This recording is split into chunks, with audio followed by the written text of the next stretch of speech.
గురుగారు సమంత గారు మళ్ళీ పెళ్లి చేసుకునే అవకాశం ఏమైనా ఉందంటారు? ఎలాగో ఇంతకుముందు నాగ చైతన్య గారు మ్యారేజ్ చేసేసుకున్నారు. సో ఇప్పుడు రాజ్ నెడుమూరి అనే అతనితో ఈమె రిలేషన్షిప్లో ఉందని చెప్పి ఒక రూమర్ కూడా వస్తుంది. సో మళ్ళీ ఏమైనా పెళ్లి చేసుకునే అవకాశం ఉందంటారు?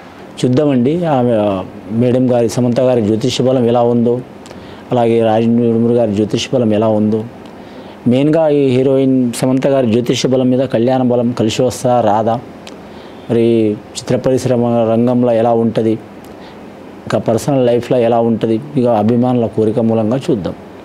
జానకిరామ్ సమంత గారి జ్యోతిష్య బలం ఎలా ఉంది, కళ్యాణ బలం ఉందా, ఆమెకి బలం లేదా, ఫ్యూచర్లో ఎట్లా ఉంటుంది, అభిమానుల కోరిక మూలంగా చూడు. జానకిరామ్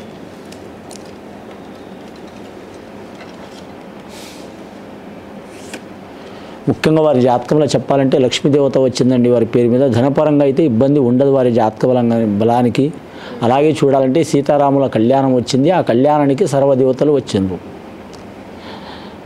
సీతారాముల కళ్యాణానికి శివుడు వచ్చిండు, బ్రహ్మ వచ్చిండు, నారదముని మహర్షి వచ్చిండు, అలాగే మాత్రం సర్వదేవతలు వచ్చిండ్రు, అగ్నిదేవుడు కూడా వచ్చిండ్రు, ఆంజనేయ స్వామి ఉన్నాడు, లక్ష్మణుడు వెంటనే ఉంటాడు. సమంత గారి జాతక బలంలో చూడాలంటే మాత్రం ముఖ్యంగా వారికి చిత్ర పరిశ్రమ రంగంలో అయితే వారికి తిరుగు అయితే లేదు. వారి జాతక బలానికి ప్రత్యేక యోగ బలం ఉన్నది. అన్ని భాషల్లో వారికి మాత్రం పేరు ప్రఖ్యాతులు మాత్రం ఇంకా పెరిగే అవకాశాలు ఉన్నాయి.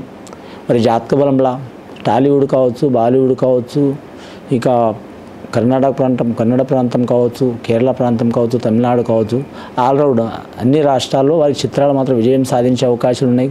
వివాహపరంగా చూడాలంటే వారిది మాత్రం కళ్యాణంలో మాత్రం చాలా వరకు మాత్రం నాగదోషం ఉన్నదండి. నాగదోషం 280 రకాలు ఉంటుందండి. 280 రకాల్లో ఒక్కొక్క దోషం ఒక్కొక్క రకంగా ఉంటుంది. ఈమె జ్యోతిష బలానికి చూడాలంటే మాత్రం చాలా వరకు ఎక్కువ నెగిటివ్ ఉంది కళ్యాణం మీద, పెళ్లి మీద చాలా నెగిటివ్ ఉంది. కాబట్టి కాలసర్ప దోషం అంటారు, కళ్యాణ దోషం అంటారు కొందరు ఏమంటారంటే మాత్రం మ్యారేజ్ మీద నష్టం అంటారు. అంటే వారికి వివాహం కాదని అర్థం. అవుతుంది, కాకపోతే భార్యాభర్తలతో విరోధాలు రావటం, కుటుంబ సభ్యులతో విరోధాలు రావటం, దూరం కావటం, అందరి మనసులు లేక వారికి ఒకరికొకరు పడకపోవటం, ఇలా దూరమయ్యే ఛాన్సులు ఉంటాయి. కాబట్టి ఆల్రెడీగా ఆమె కళ్యాణం మీద అనుకోకుండా అయింది. కొన్ని కారణాల వలన మాత్రం వాళ్ళు విడిపోయిండ్రు ఫస్ట్ జరిగిన కళ్యాణంలో. ఇప్పుడు రాబోయే యుగంలో ఆమె జాతక బలానికి కళ్యాణ బలం ఉన్నది కానండి, దోషం ఇంకా పోలేదు. ఆ దోషం తొలగే అవకాశం ఉంది. ఆమె అన్ని రకాలుగా కూడా మాత్రం దోషం నివారణ చేసుకుంటుంది. మన సాంప్రదాయ పద్ధతులు, హిందూ పద్ధతులు కూడా చేసుకుంటే కనబడ్డ రాయికి వస్తుంది మామూలు మానవుల లెక్కని. ఇలాంటి చిక్కులు చికాకులు పోవాలని ఆ దోషం వలన కూడా ఆమెకి ఆరోగ్యంలో కూడా ఇబ్బందులు వచ్చినాయి. ఒకనొక టైంలో మాత్రం ప్రాణాపాయం వరకు కూడా వచ్చింది. మానసికంగా కూడా ఒత్తిడి అనుభవించింది, శారీరకంగా కూడా ఒత్తిడి అనుభవించింది. అలాగే నరాల మీద, కండరాల మీద కూడా వ్యాధి వచ్చింది. అది వెళ్ళిపోయింది, అది జరిగిపోయిన విషయం. ఇక కళ్యాణపరంగా మాత్రం విడిపోయిన విషయం అది పక్కన పెట్టండి.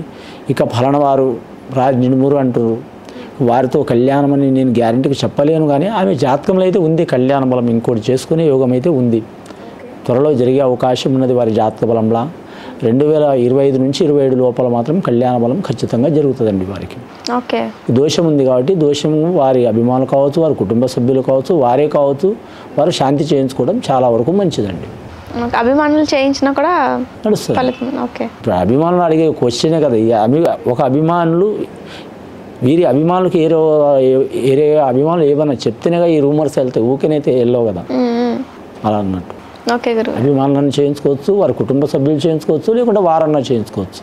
ఎవరు చేసినా మంచిగా కళ్యాణ బలంలో కలిసి వస్తుంది. కానీ కొద్దిపాటి విరోధం, కొద్దిపాటి దోషం ఉంది, ఆ దోషం తొలగిపోతే మంచిగా ఉంటుంది. ఓకే గురుగారు, ధన్యవాదాలు గురుగారు. నమస్కారం.